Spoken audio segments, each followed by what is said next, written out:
ఇది జీవితం అన్నా. నీ జీవితం, నీ ఇష్టం, నీ లైఫ్ నీకే అర్థమవుతది. అంతేగాని ఇచ్చిన శాలరీతోని అబ్బా! సాలు అని అనుకోని ముందుకు పోతూ ఉంటే ఏం సరిపోతది? అరే! ఫ్యామిలీ ఉంటది. సరిపోదు సాలరీ. అప్పుడన్నా అనిపిస్తది గదా! ఇదేం బతుకురా! అప్పుడేమో ఈ సాలరీతోని సరిపెట్టుకున్నా. ఇప్పుడేమో ఈ సాలరీ సరిపోవట్లేదు. పోషించడానికి చాలా ఇబ్బందవుతుంది. ఎంత కష్టాలు పడుతున్నా అప్పుడు. అదేదో ఇప్పుడే తవ్వుకుంటూ వెళ్తూ ఉంటే ముంగట సక్సెస్ అనేది దొరుకుతది గదా! ఎందుకు టైం వేస్ట్ చేసుకోవడం అని నా ఉద్దేశం అన్నా. ఇప్పుడు నేను కూడా చాలా టైం వేస్ట్ అయితుంది. నాకొక మంచి లైఫ్ కావాలని నేను ఆశిస్తున్నా. కానీ ఏం చేద్దాం?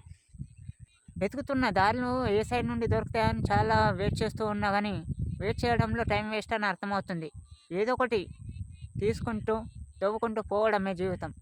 ఎక్కడనో ఒక జాగాలో మన లక్ బావుంటే మనం అనుకున్న సక్సెస్ వస్తదన్న. కానీ లైఫ్‌ల 2 గుర్తుంచుకోవాలన్న. ఒకటి మనకు నచ్చిన లైఫ్ కోసం మనం పోరాడాలి. రెండోది దొరికే వరకన్నా పోరాడాలే తప్ప అక్కడనే ఆగిపోవద్దు. ప్లస్ ఉన్న దాంతోనే అడ్జస్టు, నేత్రానందం తెచ్చుకుంటూ ముందుకు సాగించాలన్న జీవితం. అదే నిజమైన జీవితం అని నా ఉద్దేశం. అంతేగాని స్ట్రెస్ తెచ్చుకోవడం, ఇబ్బంది పడటం, హెడేక్ తెచ్చుకోవద్దు. ఏదైనా ప్రశాంతంగా ఆలోచించుకుంటూ ఒంటరిగా ఉండు నాలాగా.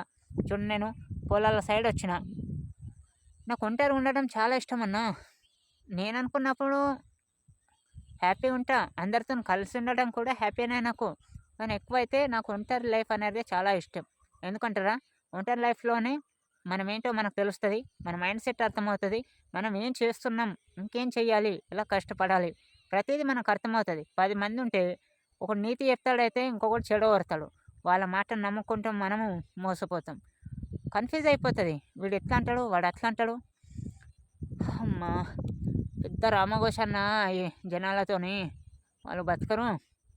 మనల్ని బతకనియ్యరు. చుక్కలు చూపిస్తారన్న నిజం చెప్తున్నాను. నేనైతే చాలా ఏగిన. నా మైండ్ సెట్ ఇప్పటికి మార్చుకోలేనన్నా. ఇప్పటికే కాదు నా మైండ్ సెట్ ఒకటే. ఎలా ఉండాలి? నా లైఫ్ ఎలా సాధించాలి? రకంగా నిర్ణయించుకున్నానో అదే మార్గంలో ఎళ్ళాలనేది నా ఉద్దేశం అన్న. వాళ్ళు ఎన్ని మాటలన్నా అనుకోని ఐ డోంట్ కేర్. ఇట్లా ఎంట అట్లా వదిలేస్తా.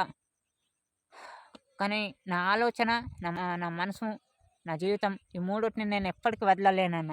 ఇప్పుడే కాదు నేను బతుకున్నన్ని రోజులు నేను చస్తే అది నాతోనే రావాలి. లేదా నేను సాధించే సావాలి. ఈ రెండే డిసైడ్ అయినా. మిగతా సమస్యలు ఇవన్నీ ఉంటాయా? అవన్నీ ఎంత అన్నా వానకాలంలో వాన పడ్డన్ని రోజులే ఉంటాయి. మళ్ళీ చలికాలం రాగానే ఎటెళ్ళిపోతుందో వాన. ఈ సమస్యలు కూడా అంతే. ఉన్నన్ని రోజులు ఉంటాయి. పోయే రోజులు పోతాయి. అంత దానికి బాధపడి ఇబ్బంది పడటం కరెక్ట్ కాదా? లైఫ్ అన్న.